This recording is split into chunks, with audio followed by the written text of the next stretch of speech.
This is Modern Service Mastery, Business School with Boots on. Real lessons, real talk, and real growth for the residential service industry. Let's get to work. You know, I always say the way you start a leadership role shapes everything else that follows. It's like, Jake, have you ever had one of those supervisors who set no expectations up front and then it was just chaos every single day? Oh man, have I ever. I had one guy who pretty much said, just figure it out as you go. And we figured out how to waste a ton of time, that's for sure. Exactly. And that's the thing, right? Setting standards early isn't just about avoiding chaos. It's about creating a culture, an environment where people know what's expected. Otherwise, you're constantly reacting instead of preventing issues. Yeah, like if you wait, you're toast. Trying to tighten the ship later is, well, it's like trying to fix a leaky boat while you're already out on the water. Not fun. That reminds me of a project I managed early in my career. I was still green and I thought, let's just get through the first couple weeks, see how the team adjusts, and I'll refine things over time. Biggest mistake I ever made. Crew members started cutting corners left and right. Safety went downhill. Customers started noticing, and I kept thinking, why is this happening? Let me guess, you never set the baseline, right? Exactly. I didn't create a standard, and when I tried to correct it later, it was like trying to steer a freight train mid-run. Dude, it's so true. The crew gets used to whatever you let slide. Every little thing adds up. You make exceptions, but that just becomes the new standard. And it's so hard to fix later. And it's not just actions, it's psychology too. Have you ever heard of the Pygmalion Effect? Sounds fancy, but I don't think so. Enlighten me.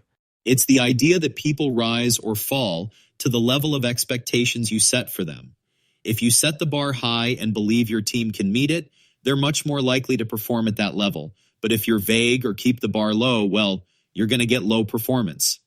See, that makes so much sense. I didn't know it had a name, but I've seen it play out. Like, if you show a new hire the ropes and say, hey, we don't cut corners here, they notice it's non-negotiable from day one. Yeah, and it doesn't just build performance, it builds trust and accountability in the long run. Teams start recognizing your consistency, and they perform better because they don't want to let you or themselves down. And let's be real. A clear standard means no guessing. Like, tell me exactly what you want and I'll deliver. Don't make me guess, because I'll probably guess wrong. That's it. Setting the standard early means clearer communication, less confusion, and like you said, less guessing. Just don't wait to establish it.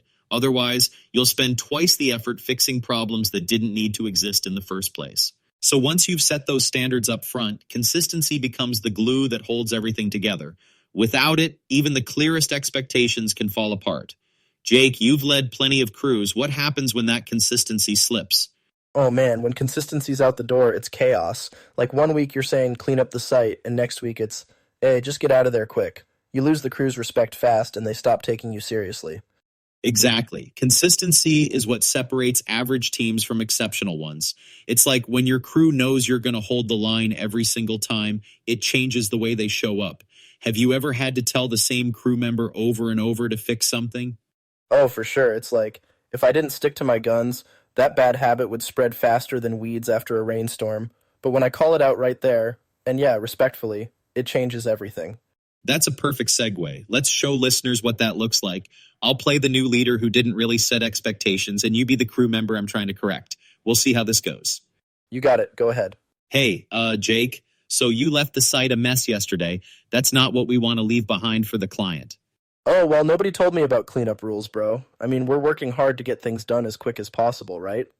Right, but still, we need to do better. Try to clean up next time, okay? Okay, I guess. Now, you see where that went wrong? I didn't set the standard up front, so you can't blame the crew for not delivering. Let's flip this. I'll set the expectation clearly from day one, and then I'll correct. Ready, Jake?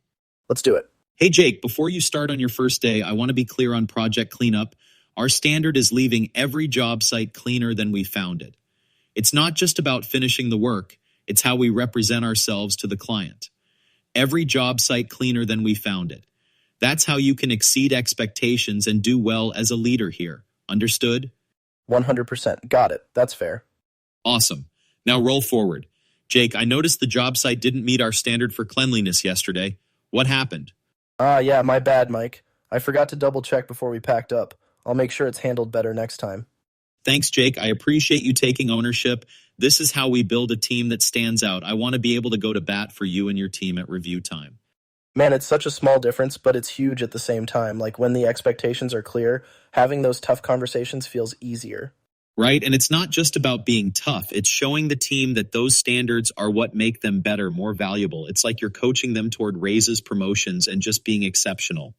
Yeah, and when you frame it like that, they get it. It's not you being a jerk, it's you wanting them to win, like a coach.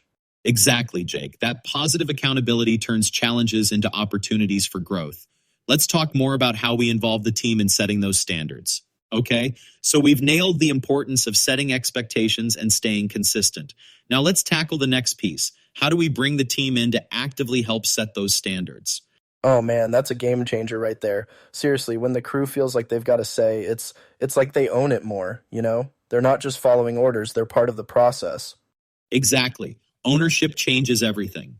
When you involve the team, you're not just setting standards, you're strengthening the culture. I always say, if you want the team to enforce the standard, they have to believe in it. Totally. It's like if I tell my guys, hey, we're going to keep the trucks organized because it's safer and saves time, and I ask them how they think we can make that happen, suddenly they're like, oh, let's set up a rotation to check them, organize and replenish stock. Boom. Now they're all in. Perfect example. Feedback is key. You've got to create those moments, a huddle, a meeting, whatever, where you ask what's working, what's not. And sometimes you'll get ideas you hadn't even thought of. Yeah, those ideas can be gold, man. My crew once came up with a checklist for tool maintenance that's still the standard today. And like you always say, Mike, if it's their idea, they're way more likely to stick to it. Absolutely. Now let's show them how that conversation might go. I'll play the leader kicking off a new standard setting initiative. You're the crew member. Ready? Let's roll. Hey, Jake, we've been handling cleanups decently, but I think we can take it a step further. I want to make sure every site we touch stands out to the client, not just clean, but spotless. What are some things you think we can do to make that happen consistently? I'd say we should probably set a checklist, because sometimes I forget things when we're in a rush or things get hectic, right? Like, step by step, did we load tools in the right spot? Did we sweep? Did we double check the driveway for debris? I love that. Let's work on a draft together. Maybe after the next site visit, we can huddle and fine-tune the checklist based on what we see. Sound good? Yeah, sounds great. I mean, if we nail this, clients won't just notice, they'll tell their friends. More business for us, nice performance review for me, right? That's the idea. When standards come from teamwork, they stick. It's about raising the bar as a group and reaping the rewards together. And speaking of rewards, Mike, celebrating wins is something so many leaders forget. I mean, just a simple shout out at a crew huddle, it fires people up. Couldn't agree more. Recognition doesn't have to be fancy. A quick call out works wonders. Like, hey, great job on the Smith property last week. The client called and said it looked incredible. That energy is contagious. Hell yeah, and it feeds into healthy competition too. You give props to one crew, and suddenly everyone else is like, all right, next time we're up in our game. It's fun and motivating. Right, it's about balance. Celebrate wins, but also keep pushing for excellence. That's how you create a team that doesn't just meet standards, they exceed them naturally. Yeah, and when you blend all this, team involvement, recognition, consistency, you're not just leading, you're creating a legacy. Well said, Jake. So listen, everyone, before we wrap up, here's our challenge for you this week. Involve your team in setting one small but tangible standard. It could be cleanup, punctuality, whatever. Ask for their ideas, implement one, and see the difference it makes. And don't forget to celebrate the wins when you see progress. Keep that momentum going. And, oh yeah, if you have questions or want to share how it went, jump into the social feed and get the conversation started.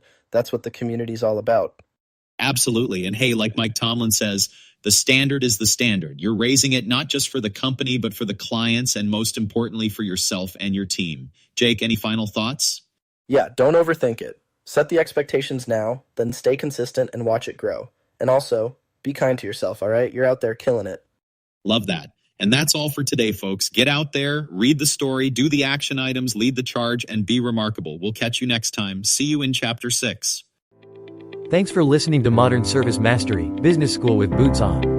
If this episode helped you lead, grow, or think differently, share it with your crew and keep the momentum going.